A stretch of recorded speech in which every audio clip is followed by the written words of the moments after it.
Hey everybody! Alright, so it's that time of year when you gotta figure out what to get everybody for the holidays. Well, what about this year? Instead of one-clicking more new plastic stuff, you repurpose some old vintage items into modern, usable beauties that are super easy on your wallet and have a super low carbon footprint. And I know, this is not a new brain buster of an idea, right? But the three things I'm gonna show you are super simple, they're super quick, and they're fun. So I thought I would present all of these neat old things from the oldest inn in America, here in Rhinebeck, New York. Now how did I get here, right? Well, somehow I ended up on a little road trip from Colorado to Rhinebeck, which is just outside of New York City. Now, along the way, on the first day, I somehow end up in the front seat of a cop car. On the second day, at 1 a.m., I had to have 3 firemen break me back into my hotel room.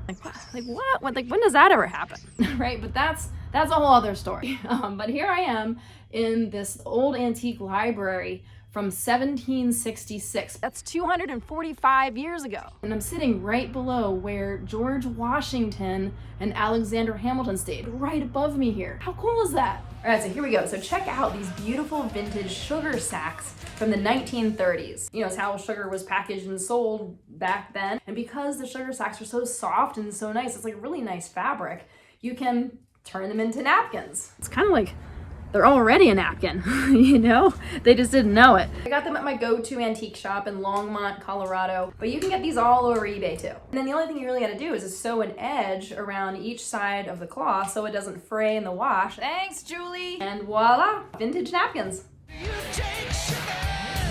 By the way, check out this super branding on this vintage flour sack. Guaranteed bleached paradise. All right, recycled gift number 2, Solarized antique bud vases. All right, so I found these purple bottles in my favorite antique store in Leadville, Colorado, but you can find them pretty much in any antique shop. And what's really unique about these bottles, you know, as simple as they are at least 150 years old, and we know that because of the purple color. Yeah, so in the mid 1800s through the early 1900s, glass manufacturers thought the best way to produce clear bottles was to add manganese to the molten silica to decolorize the greenish tint that resulted from iron in the silica. However, with decades of exposure to ultraviolet rays, the manganese became photo-oxidized or solarized, which turned the bottles all different hues of purple. And so now, without doing practically anything to these bottles, it makes that maybe cleaning them, you know, now they can be your best friend's new antique bud vases. All right, now here's the third super simple idea. All right, so the telegraph was invented in 1837, right? It was the way that electronic messages were transferred over long distances.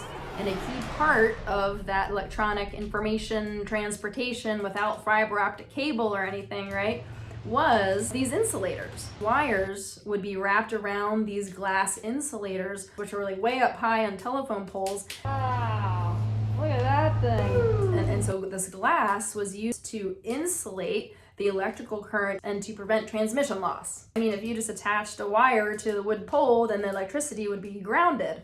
And so anyway, I got this one for $8 from my local antique shop from this fun guy.